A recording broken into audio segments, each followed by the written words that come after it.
Сәлем достар. Біз енді бүгін сіздермен 9 сабақтың соңғы 4-5 сөздерін өтіп sayımыз.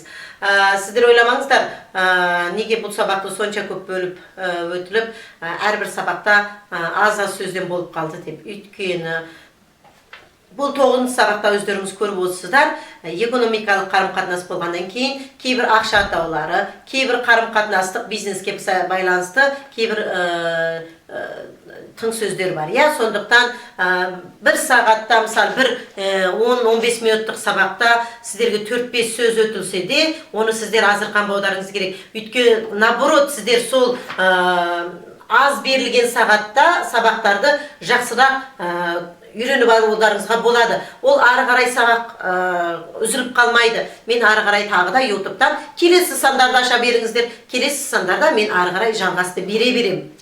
Сондықтан кейбір сабақтарда сөздер аз болып қалды деп ренжімеңіздер. Наоборот, алдыңғы 2 сабақтағы 100, 1000, 10 мың деген сандар бізге өте қажетті. Сондықтан оны біз жақсылап тұрып үйреніп алсақ, мен кішкене сіздерге тереңдетіп түсіндіріп кетсем, ол сізге де пайдалы нәрсе. Ал одан кейінгі сабақта мысалы мен сіздерге ақша атауларын өттім. Доллар, евро, Гонконг ақшасы, Жапон ақшасы. Бұлда мысалы 4-5 сөз ғана болғанмен, оның да маңызы зор. Әрбір мемлекет ақша атауларын жақсылап тұрып біз игеріп алуымыз керек. Өйткені ол кішкене басқа сабақтардың ішінде кішкене экономикаға байланысты болғаннан кейін жақсырақ үйреніп алуымызға керек. Енді мен қазір бүгін сіздерге 9 сабақтың соңғы 4 сөзін өтіп, сөздерді аяқтатамын. Бізде дың деген сөз тұр. Дың, күту деген сөз. Дың, күту. Пе, кішкене хың деген екі қайталаймыз. Астында хың, шу, хың, ту, топырақ деген сияқты сөз. Бұлай қарасаңыз міне, ту, топырақ. Астында хың, шу, ку, деген. Дың, күту. Пе, хың деген екі қайталап жазамыз. Пе, хың деген, астында ту, топырақ деген. Есімізде бар ма мынандай сөз? Ту, топырақ. Кішкене хың, шоу, ден. Бұл дың, күту. Мысалы, сәл кішкене күте тұрыңызшы дейміз ғой, күте тұрыңыз, күтіңіз. Дың о, мені күт, сол сияқты сөз. Енді, осыдан кейін, мысалы, біз бір жерге кетіп барқанда кішкене күте тұршы, мен қазір болам. Сондағы кішкене азырақ деген сөзді қарайды деген и хой ар. И хой ар. И хой ар. И хой ар. Ар деген сөзіміз нар дегендегі ар. Есімізде бар ма? Қайда дегендегі ар. И дегеніміз бір цифр. Хой дегеніміз пена, хың. Екінші хың үлкенірек жазылады міндетті түрде. Пежі. Ден. Мысалы, дың и қояр. Дың и қояр. Сәл азырақ кішкене күте тұрыңыз. Сәл күте тұрыңыз, азырақ күте тұрыңыз, кішкене күте тұрыңыз. Сол сияқты сөз. И қояр. Келесі бізде 先生 先生 先生 Біз осының алдында бастапқы сөз өткен кезде шаучи деген сөз. Есімізде бар ма? Шаучи.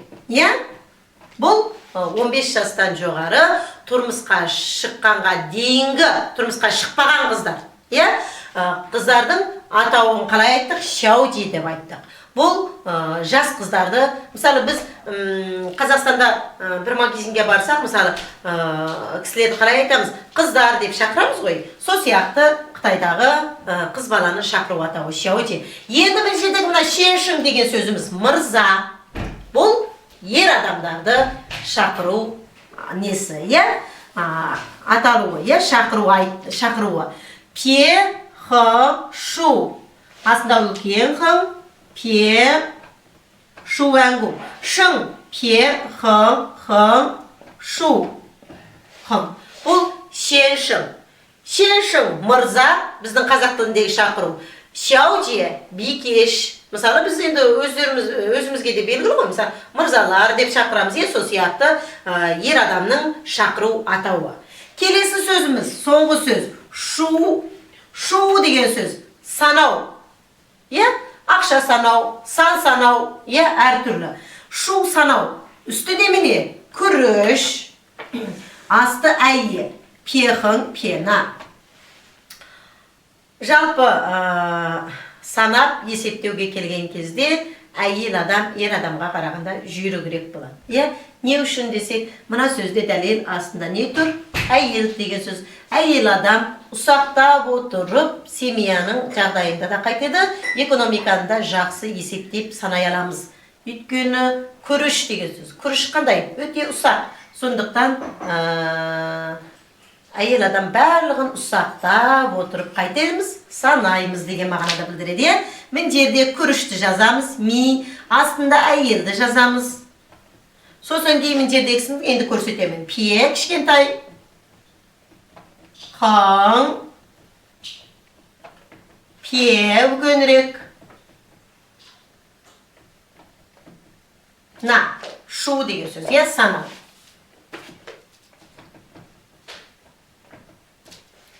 Санау. Шу дейміз. Санап алыңыз. Сіздің қайтарып берген ақшаңызды, қайтарған ақшаңызды қайтеді шу. Санап алыңыз. Біз мысалы біреуге берсек те қайтеміз, санап алыңыз, көріп алыңыз деп айтамыз ғой. Сол сияқты бұл шу.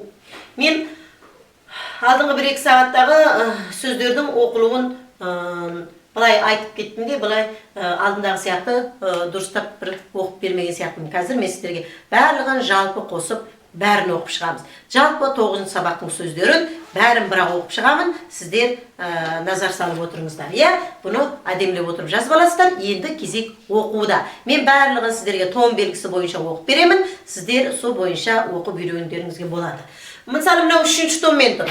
Дың дың, үшінші дың и хой ар екінші 4-ші тон и хой ар бір шеншің дегеніміз мырза 1-ші тонмен ғана айтылады, жеңіл ақырын ғана шеншің мырза. Енді санау деген сөзді шу 3-ші тонмен тұр, шу қараймыз. Дың, күту. И қояр,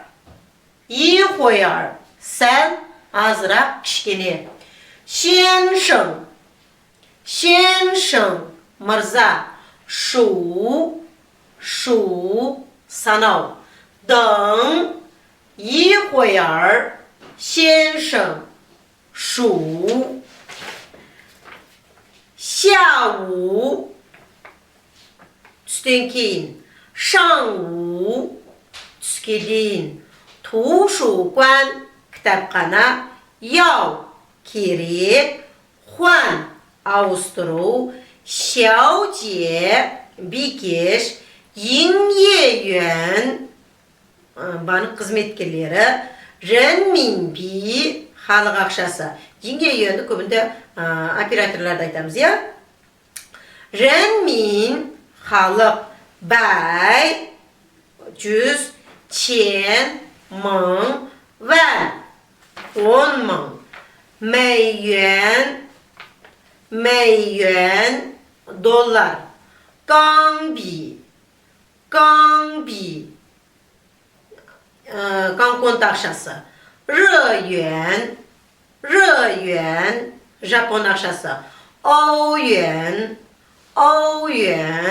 евро, 等 күту, 一会儿 сәл азырақ кішкене, 先生 мырза, 数 санау.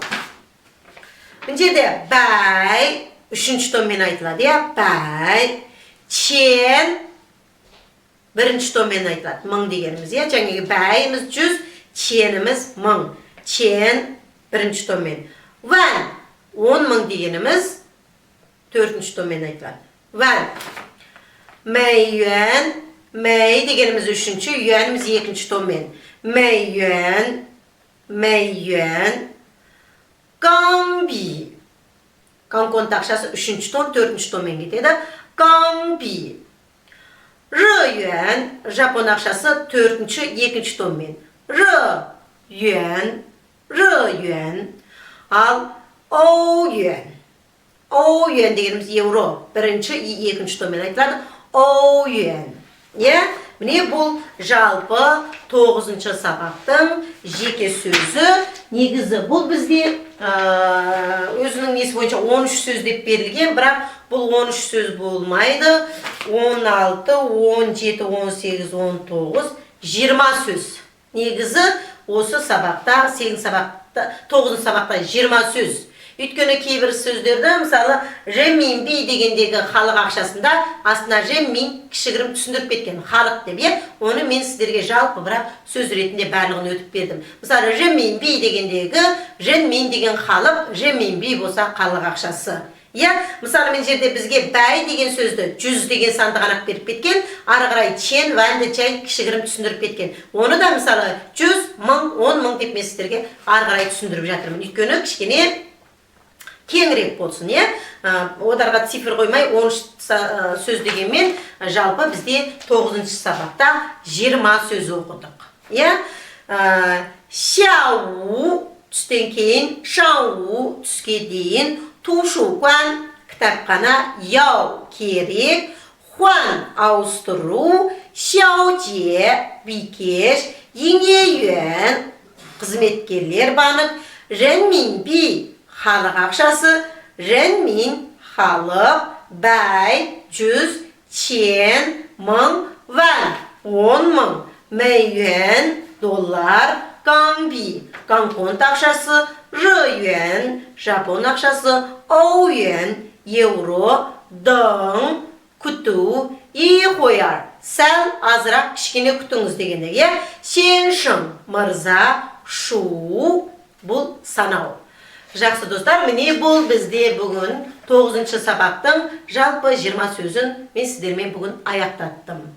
Келесі сағатта осы 9-cı сабақтың сіздерге диалогын беремін.